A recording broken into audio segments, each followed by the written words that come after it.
Hello and welcome to an episode of FilAM Creative's Voices. I'm Walter Tallons, and we are here with Patrick Epino, filmmaker, director, and just webmaster. I feel so awkward. Hi, I'm Arlene. And this is our lovely co-host, Arlene De La Peña. You are watching Voices. I feel so uncomfortable right now. Hi, Patrick. Hey, welcome to the show, man. Thanks for having me. I feel great.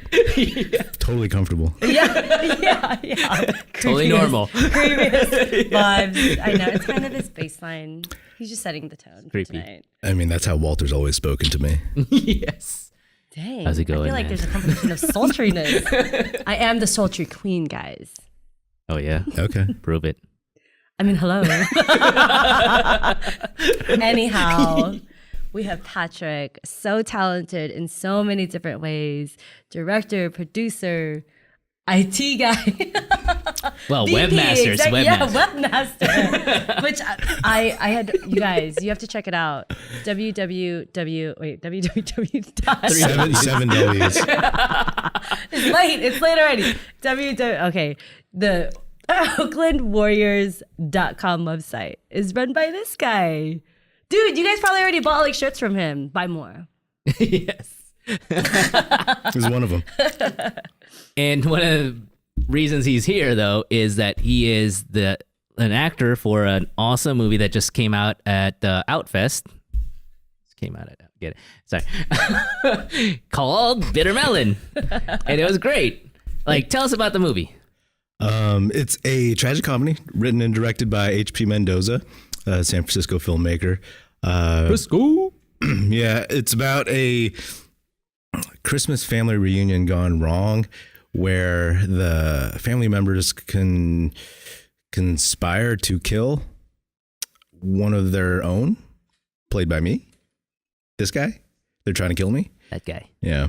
So it's an intense movie. It's good. It's fun. It's funny. It's like super like there were parts where I was just laughing out loud, and then other parts where even in the darkest moment there was still humor brought to it, and I felt like that was completely like Filipino culture at its best, where I think every Filipino family can relate to one or multiple members, even your character. It's like his character was so scary, you guys. Like, it's like there was parts where I'm like, damn, he's such an asshole. And the other parts I was like, I get it why you're an asshole. It's okay.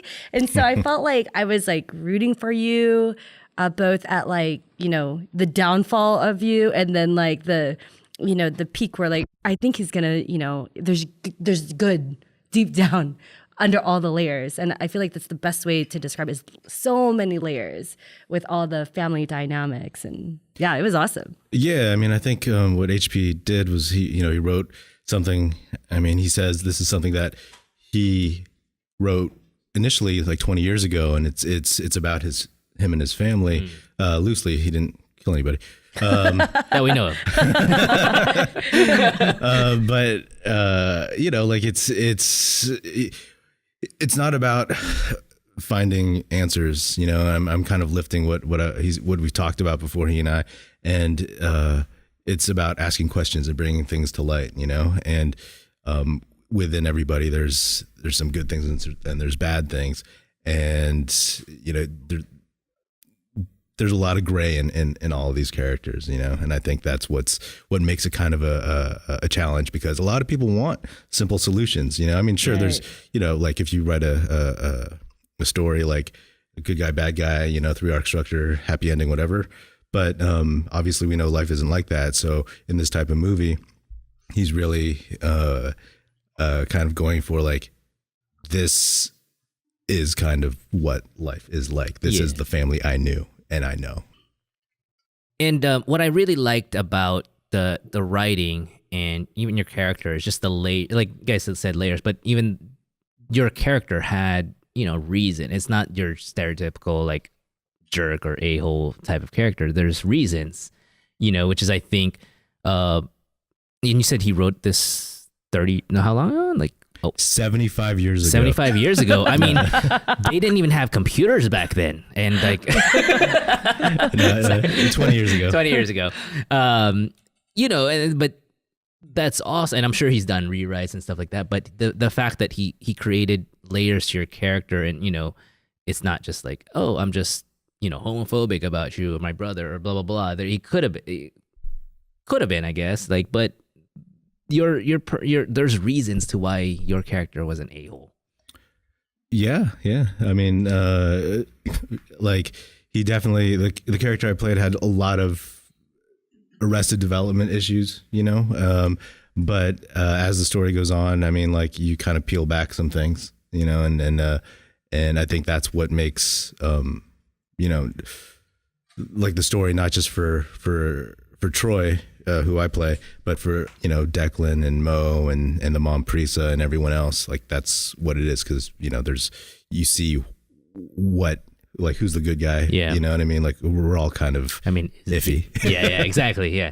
And I mean, how did you prepare for that role? Like when you read the script, you're like, okay, cool. And how did you, I guess, find your motivation or find your inspiration to play Troy? I just said HP. What's my motivation? Like when he first approached me, he asked me to take a look at the script. And when I read it, I told him, "Oh, man, it's great. It's really intense, like some fascinating stuff." And he was like, "Is there a character that you gravitate towards?" And I said, "Yeah, Mo." Really? Yeah. How interesting. And he's more of kind of because he was more like the way I read him, more like who I am, kind of mellow. And Mo's one of the brothers. Right. And then he's like, interesting.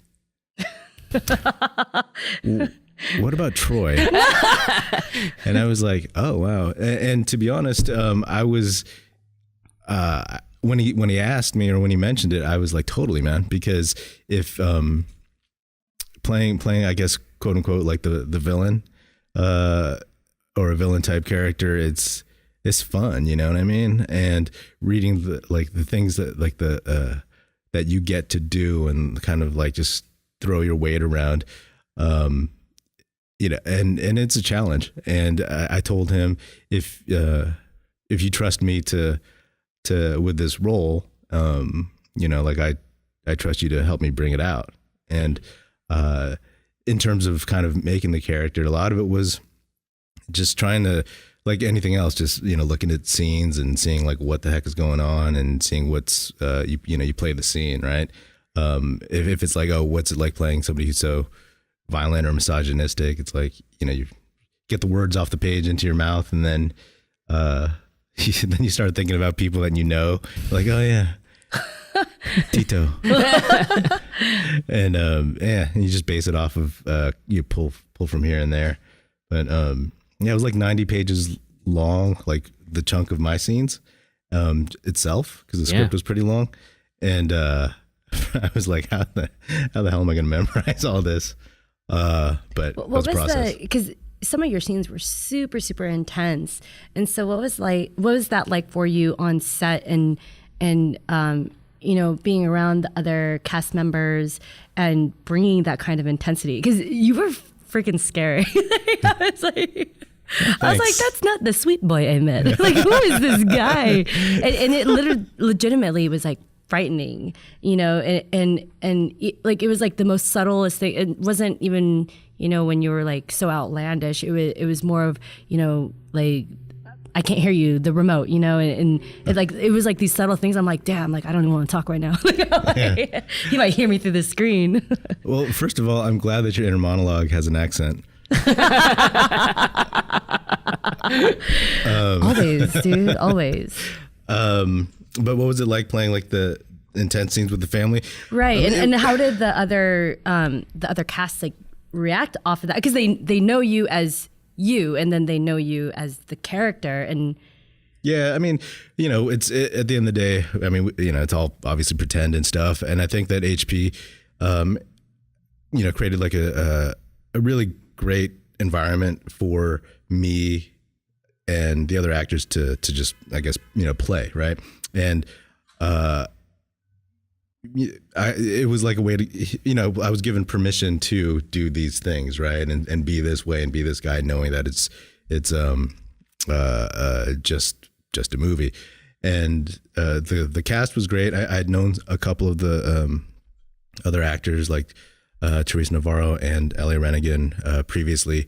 I didn't know Brian Rivera, who plays Mo, and or John Norman Schneider, who plays Declan. I'd met them each once at a read through in New York, and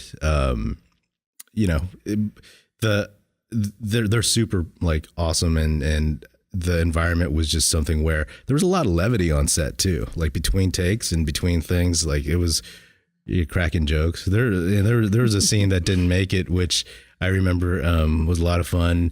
Me laying on the couch in a tank top and shorts, and just there was like women's beach volleyball playing on the TV, and HB just kind of gave me free reign to like be as gross and disgusting as possible, and it was tough, because I was like, oh man, I'm really trying to dig deep into like my juvenile like sense of humor, and I remember like a lot of the crew, I could feel them, I could hear them like holding it in, like laughing, and but ultimately, like it didn't. Those didn't make it, because a lot of things, right? It's like, oh, this is really funny, and then in post, you're like, nah, that Not doesn't that fit.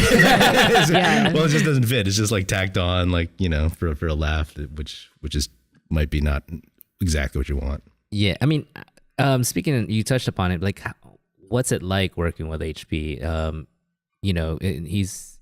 His star is rising, and he's getting more and more recognized, and like. What's it like? Well, I've known HP since 2010. We met at a film festival, and like we have a lot of like random. We'd known of each other, a lot of friends in common, and we have random things in common ourselves. Like his HP stands for Henry Patrick. I have a brother. His name's Henry. My name's Patrick. My middle name's Mendoza. Both of our dads are named Rogelio.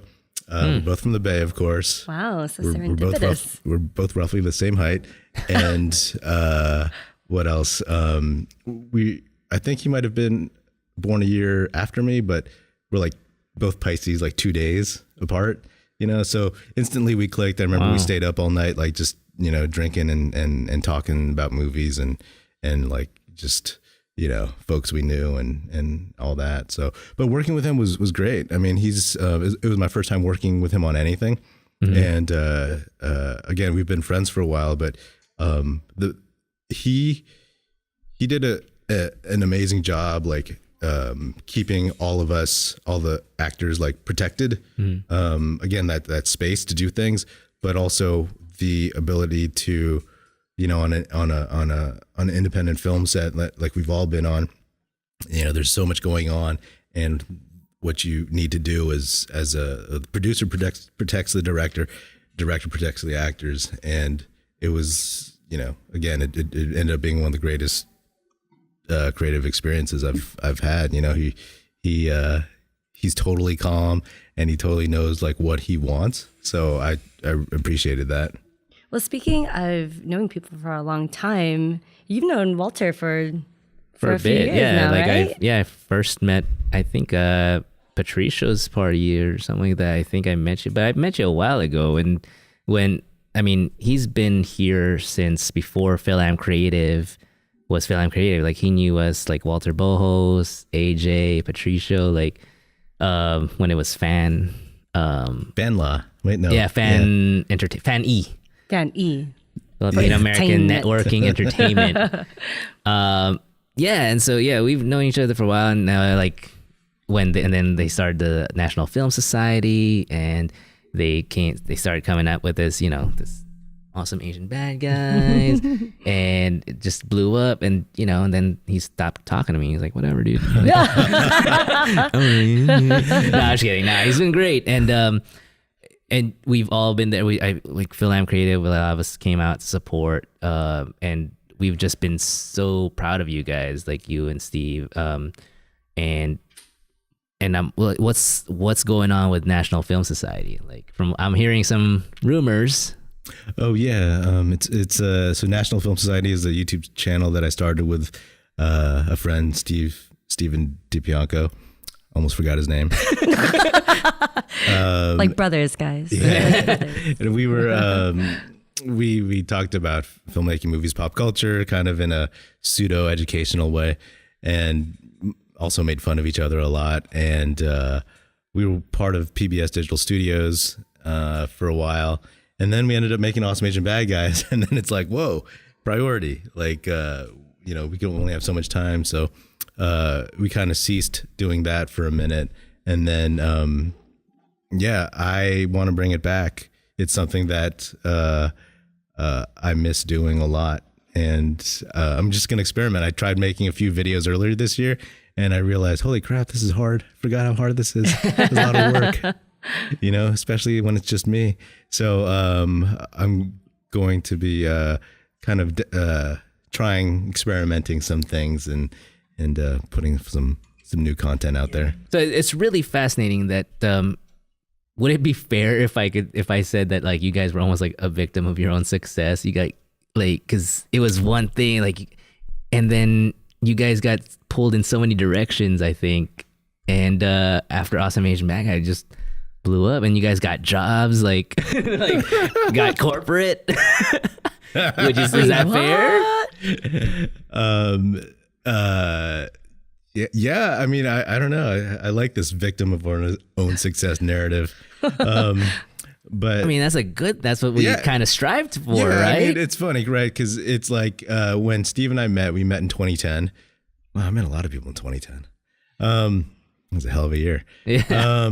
And like we decided to work together, and the narrative that we built for our YouTube channel was like we were a couple of down on our luck, like filmmakers. Filmmakers who were like, well, yeah, you want to start a YouTube channel, and it wasn't like the beginning of YouTube when everybody started doing stuff, but it was like there weren't that many kind of like, I guess, filmmakers trying to make things. You know what I mean?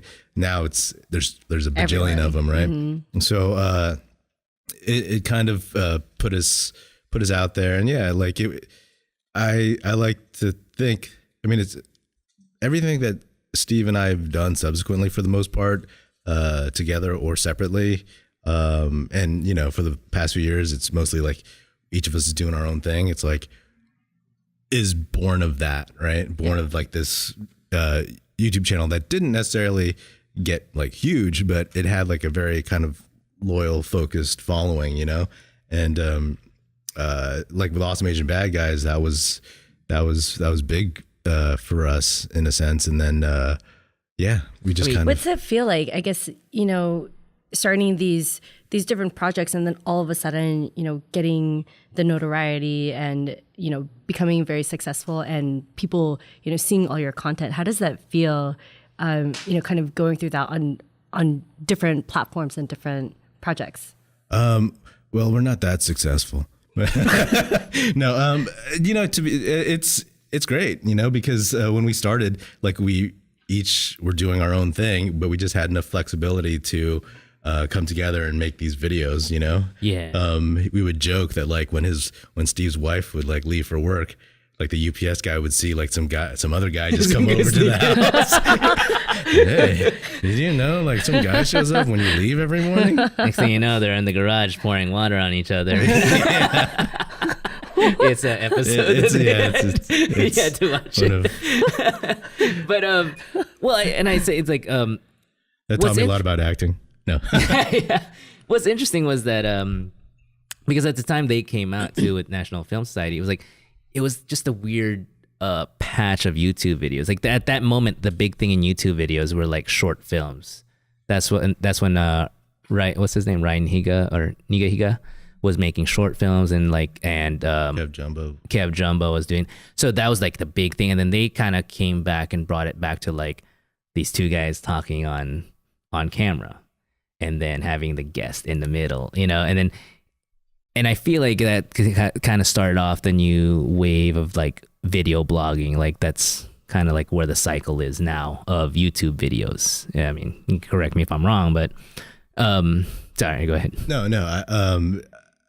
I think that it was, Like back then, I heard and I read that 72 hours of video were it was getting uploaded to YouTube every minute. Mm-hmm. And then I think I looked up sometime earlier this year, and it was like 450 hours a minute getting uploaded. So it was just like we weren't part of that first wave, maybe like part of a second wave, but it's one of those things that it did good things for both of us. It all of a sudden, like, people who were like, oh, those guys, they're kind of funny, and even with Awesome Asian Bad Guys, it was like trying to get the cast. It was like, oh, they could watch our videos and be like, they don't seem like creepy. Yeah. Well, for the people who don't know, actually, explain to them what Awesome Asian Bad Guys. Oh, it's an action comedy that about all the stereotypical Asian bad guys. What's the plot? It's about me and my friend Steve. We have to take down LA's like head of organized crime, and he's played by Aaron Takahashi. And we had like Al Leong, who's in Big Trouble in Little China, Die Hard. We had Yuji Okamoto, who was the bad guy in Karate Kid 2. We had Tamlin Tomita, who's Tamlin Tomita.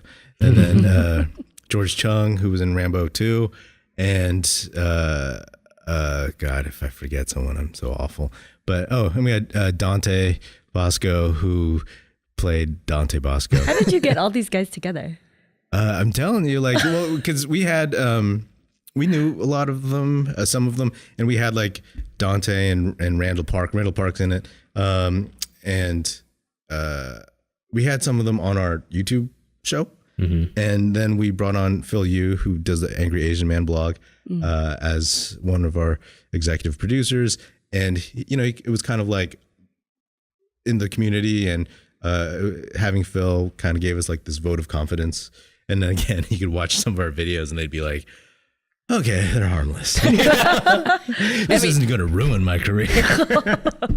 And it kind of started off as kind of a joke, right? Like it was just kind of like a one-off joke that just kind of kept growing and growing on itself. Yeah, we were sitting around his kitchen table in South Pasadena, and we were just trying to come up with YouTube video ideas, and. Well, he's not here, so I'll take credit for it. I was like, hey, what about this? And so it just became like kind of a joke video. And at the end, we were like, yeah, there should be like a movie about Awesome Asian Bad Guys. And then we decided to make one. And it was a lot of fun. Now, have you always kind of dabbled into different types of creative outlets? Or because it seems like you do so much. IT. And they're all kind of, like, different. Well, not different, but there are different roles. And did you eventually get to that point where you were, juggling all these different things, or have you always been like that? I've always kind of been like that, I guess. Multitasking. Yeah.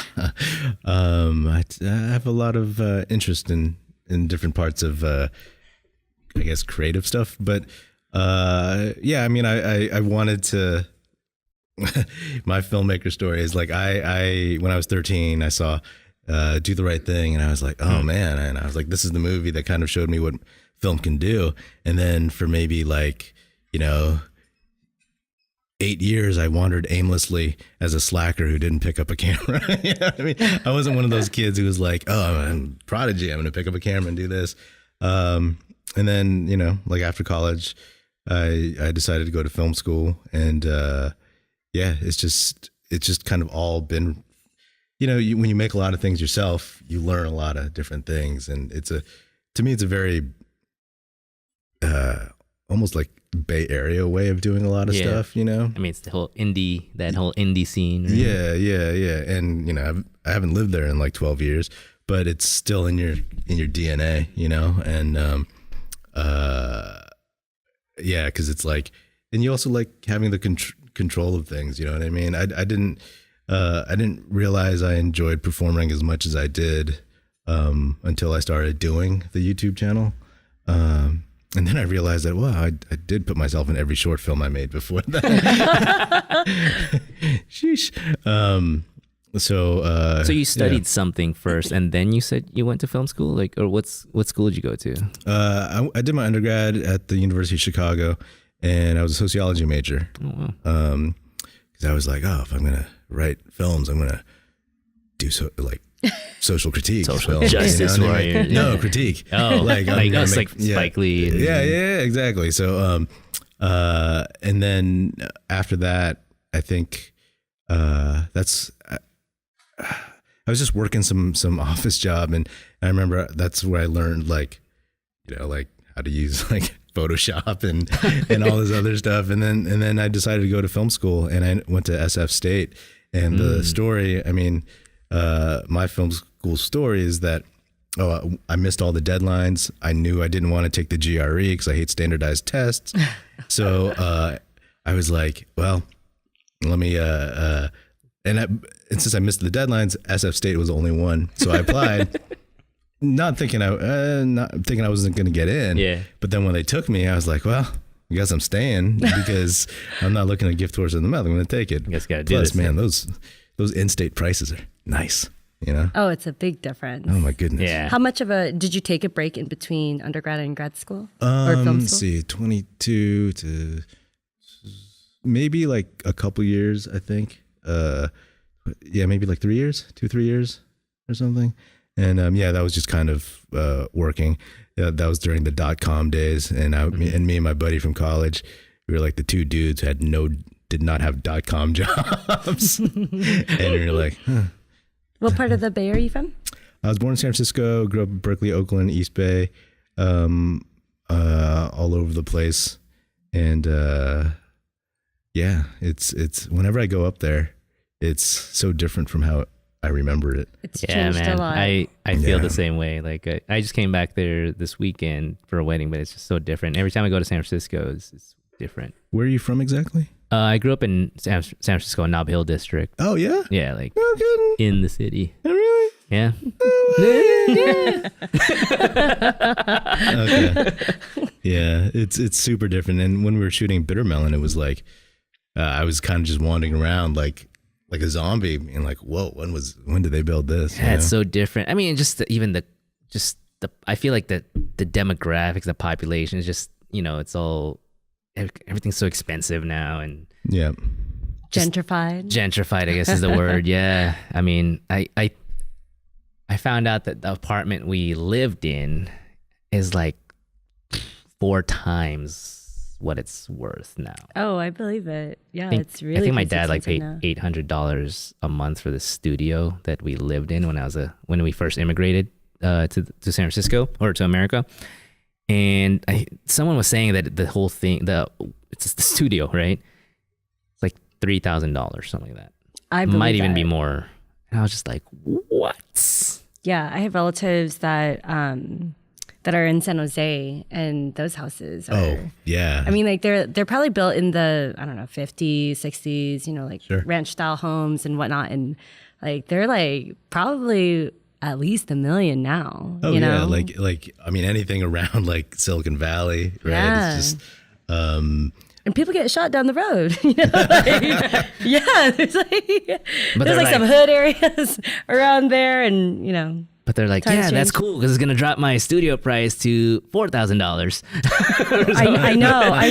Yeah, it's crazy. I don't know how people can afford to live there. yeah, I think I read something online where it's like low income is now like 120 grand. Yeah, I saw that. Yeah, I know. You gotta be kidding me. I mean, I didn't read the article because It's depressing. You don't want to know. It's like, where does that put me? Yeah, my Right. cousin went to Berkeley. Yeah. And so she took up engineering up there. Okay. And I remember visiting Computer her. engineering? No, mechanical. Okay, Yes. awesome. And she was living in like, I don't even know how to describe this, student housing, because it wasn't a dorm and it wasn't quite like an apartment. Was it a co-op? I don't cow? even know. It was so weird because like was a cult. It was like I think like in the bedroom itself, and they barely fit like 2 bunk beds. It was super crammed, super crammed. Yeah. But you know, how do students pay for an apartment? You know, you have to cram. Yeah. Yeah. I remember when I first moved to, because I went to San Jose State, but when I first moved there looking for apartments or anything, I remember my friends was like, yeah, let's take a look at this one place. And so I found a place in Santa Clara-ish. I think it was in the border. And these dudes just like took this in-law house, or they had a house or whatever. And then I think they just like started digging the foundations and try to create like 2 rooms underneath the house. Is there not like plumbing? Or, like, It was like, no, I think it was just like rooms, and I was like, you guys just dug into the dirt. I don't even know if this is code. They try to like put plywood on the wall to like shore up the dirt, and like, oh yeah, here's your bed. I'm like, it's $500 for the studio. I'm like, what the hell?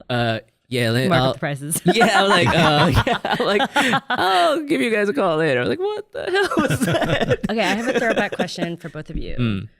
What mall was your mall rat days? Ceremony Mall in Stonestown. I didn't have mall days. Lies. What? I didn't. You didn't go pick up girls in malls. No. What'd you do in high school then? I don't After know. school? Play sports. Then I started like drinking coffee, smoking cigarettes, thinking I was like a cool kid or something. I don't know. You were already a filmmaker even before you knew it, buddy. That's when all went downhill. You have a beret too? I was actually gonna make the same joke. Wow. Little mustache. Going back to like 2010, like since you were there, like I'm kind of curious how you find FilAM creative. Like you saw FilAM when it was Fan E. Fan E. You just went through the whole alphabet. Yeah. I was like thinking Filipino American Network historical Fan E, and then became FilAM creative. And like you remember, hopefully you still remember how it was before, and like you came to our potluck recently, our networking potluck, and What are the like, differences? How did it change? How do you see the difference or the change? Like, what do you think of the evolution, I guess? Well, it's not just Walter Boholst. Yeah. We love you, Bohos. Where you at? He's not Filipino, actually. Stop jumping off those 40-foot cliffs, fool. You're going to get more bruises.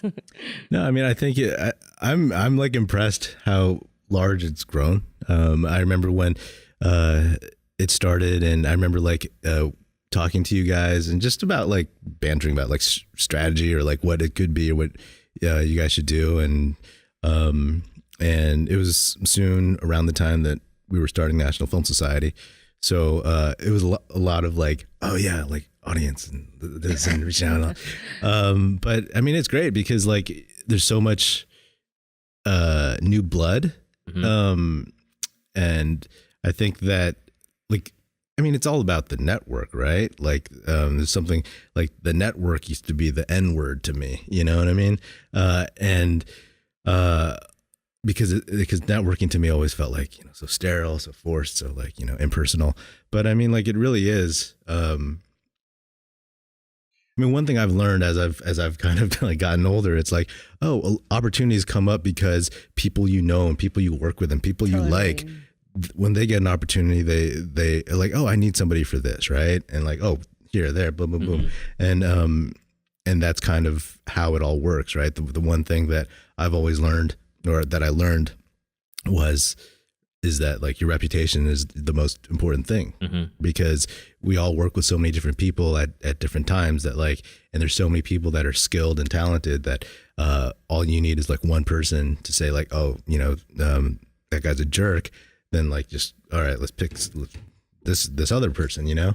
So I think having a network of reliable folks is fantastic. You know, I think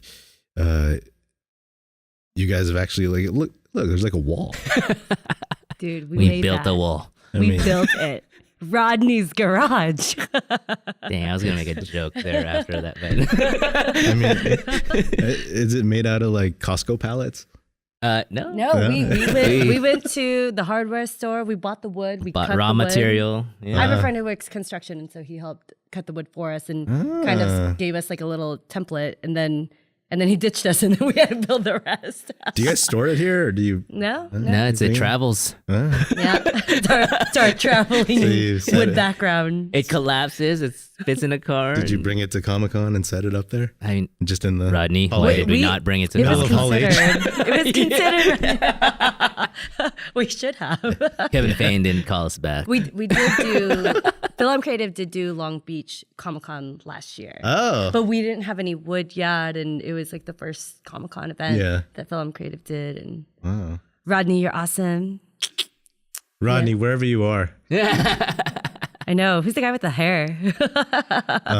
But yeah, no, I think it's fantastic that you guys have built it to what it is. I mean, there's I've listened to a lot of the other podcasts, and it's like, oh wow, there's all these people who I did not know Yeah. existed. Yeah. And it's like, oh great, not that I've met all of them, but it's like there is that network if some opportunity comes up that I need someone, or if somebody needs somebody else. So Yeah, and for the people who are just tuning in, or this is their first time watching Voices, FilAM Creative, who is the host and who we're from, is that it's a network of Filipino American filmmakers and just creatives in general. But for the most part, we have this talent network of filmmakers and just creatives, and together we try to build, and not just build the network of Filipino American filmmakers and creatives a bit. We're trying to create content like Voices, short films, you name it. And we're just there to support people like you and any other filmmakers out there that needs actors, that needs cameramen, needs directors, producers. Like, we have them in the FilAM Creative's talent network. And so, it's been hard trying to get building that up, like all the tireless guys. It kind of had a huge explosion, 2 years ago? Yeah. Meriden came up with this idea of, wherever you are. yeah, wherever Meriden is. Is she outside? She's outside. She got locked out. Sorry, guys. She got locked out. Oh, sorry. When I did that, I look into the camera. Whatever. Pulled her in. We're talking about you, girl. Yeah, for the people who's not in the background, we're just talking about Meriden. She's here on set. But we locked her outside the door, outside the studio. And credit to her in creating this movement also. And Oh, totally. Meriden, it's so funny because I was new to LA 2 years ago, and Meriden and I, we really first met doing background on a show that has been canceled. It only did one season, and I think it was the finale. It's so funny because we actually were supposed to play like the same servers, right? And then I swear to God, they looked at us and they look too much alike. And so she got changed into a dress, and I was one of the servers, and it's so funny because when I saw the episode come out, I was like, dude, there's totally both of us, but side profiles and certain angles, you could easily mistaken us. And I've been on so many different sets, and so is she, and people mistake us all the time. And I'm like, do we really look alike? Because sometimes not. And now we're just sisters. That's just what happens. But yeah, I mean, if it wasn't for, the community and kind of the family vibe that I got from Meriden, from Walter, and, Bohos and all the old school kids and whatnot, I don't think I would be doing as much as I've been doing. I mean, I had an opportunity to, do a feature film and, very short films and other roles, producing and directing. And it's fascinating. I feel like I won the lotto, guys. I won the lotto when I met all these people, and, because it's scary, being a transplant coming from outside of Los Angeles and being completely new to entertainment. Yeah. Yeah, so it was nice to have that solid foundation. So y'all should come to a potluck. We have a lot of food. follow us on Facebook, Twitter, Instagram. Yeah. I mean, sorry, I was gonna say one thing. It's when I moved here, it's like I just hopped in my car, threw some stuff in, and then looked for a place off Craigslist. And like I didn't know anyone here. I knew like 2 people. And what worked for me was that like I fell into visual communications. I fell into film independent. I fell into all these different like kind of communities, right? And like that's how you like succeed, right? Is like if I didn't, then I would just be some guy who was trying to find his way. And I think that's what this allows people to do. It's like if you're a transplant, like there's something here, and it's from what I've seen, it's like super welcoming, and you know, like it's great for someone who probably has never, you know, been here for long stretches of time, doesn't know much about, you know, the entertainment industry and stuff like that. Yeah, that was exactly our intention, which was to kind of like create this community. Because same thing, like I moved down here from the Bay Area, like all my film group, you know, how we all do, like they all decided to stay in the Bay Area, be like, I'm just gonna continue being a, you know, independent filmmaker. And I'm like, no, I'm going to LA to sell out. Okay. Doing commercials, doing features, and it was hard because I didn't have my team, you know, like, so I had to like build network, and that's how I met like everyone, like AJ and Patricio and Patrick and like Walter, and like just through mutual friends, and then like through parties, but again, it was difficult. So yeah, that was our concept, was to create a community for filmmakers. And you know, and again, you don't have to be Filipino to be in FilAM Creative. You know, you just have to be down with Filipinos. So it's a diverse group.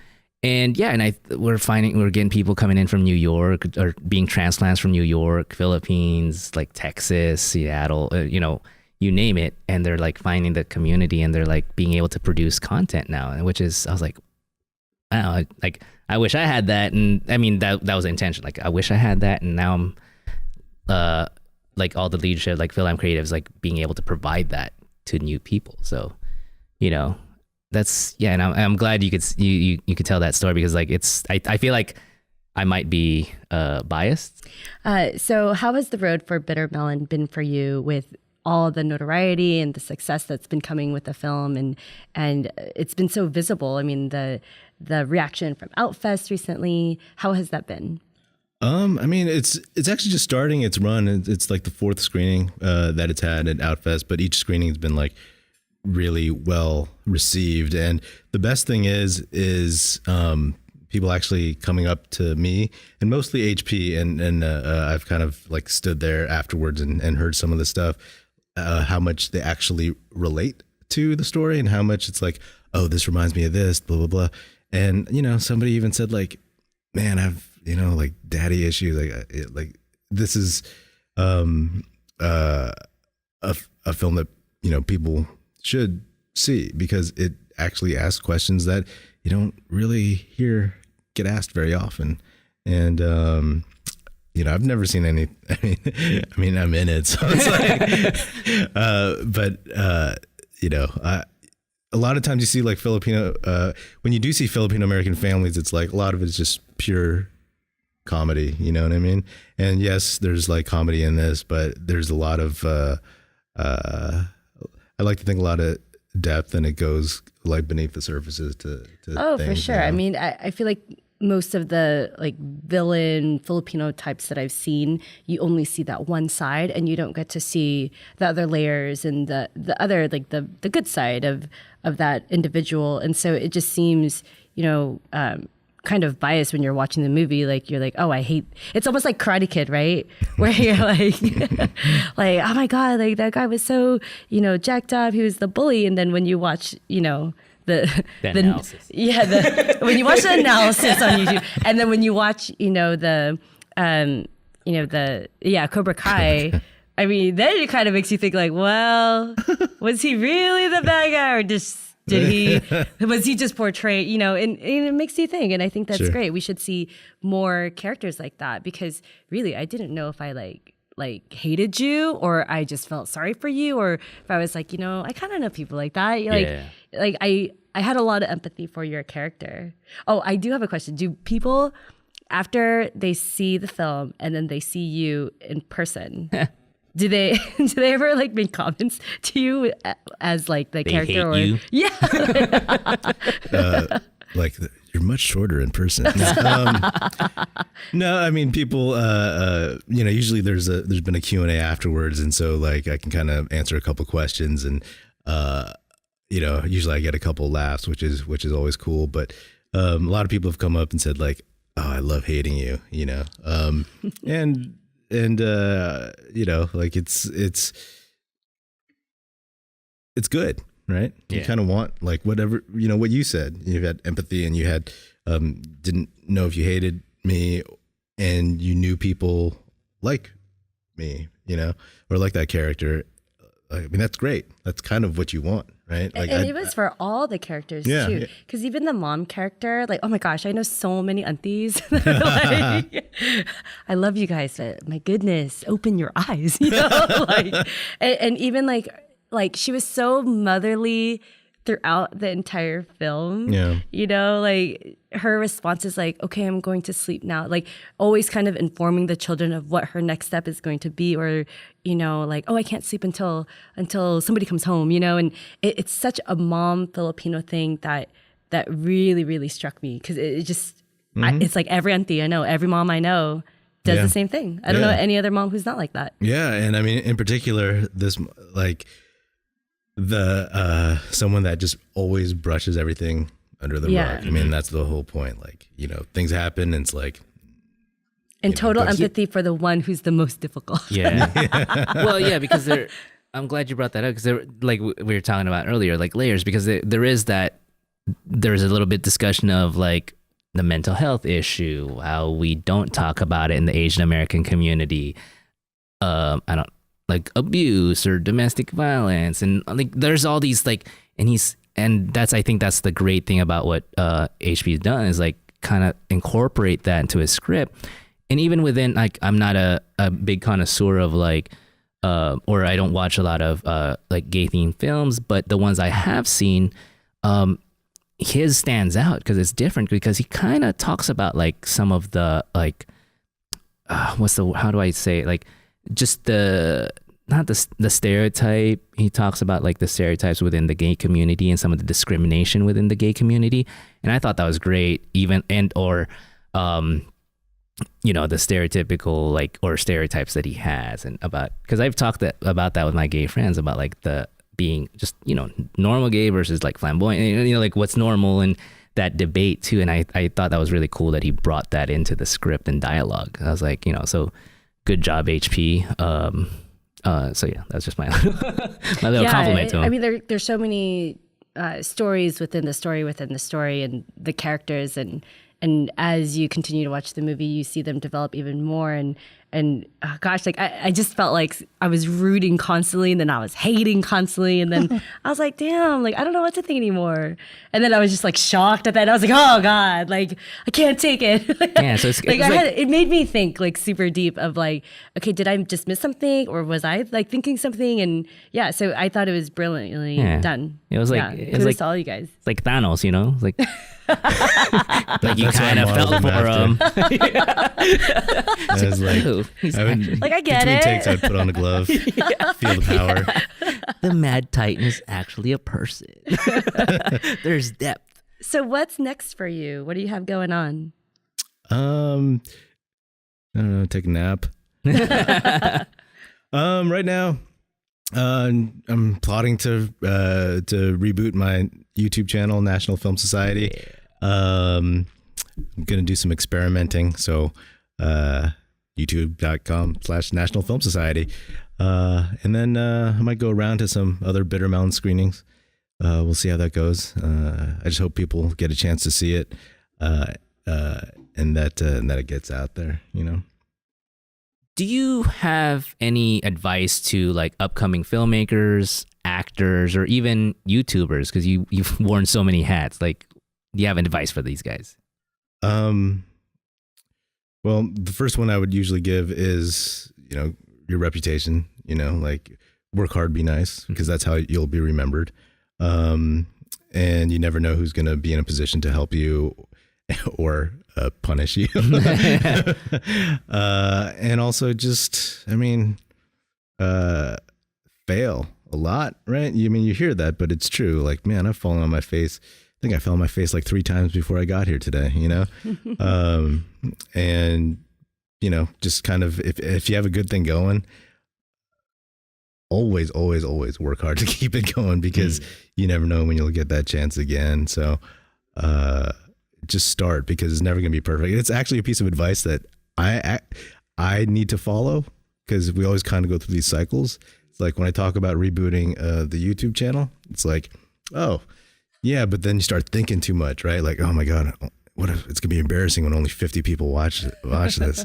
Or like, if somebody's like, oh man, this ain't as good as it used to be, you know what I mean? But bottom line is like, it doesn't matter. Just go and improve and work on your craft, whatever it is, Well, awesome, man. Well, I just want to say that I hope FilAM Creative can like help you. We're there for you if you want to help. If you need anything from FilAM Creative to relaunch your the National Film Society, and you're always welcome to come to our potlucks and join us and party with us. And we appreciate your support. And I just want to say thank you for coming to Voices. And so yeah, please tell people how they can follow you or stop you. What's your social media? At Patrick Epino on Instagram and Twitter, nationalfilmsociety.com and youtube.com/National Film Society. I think that should cover it. I have way too many URLs. But yeah, thanks for having me, man. It was a lot of fun. Thank you. Of course. Man.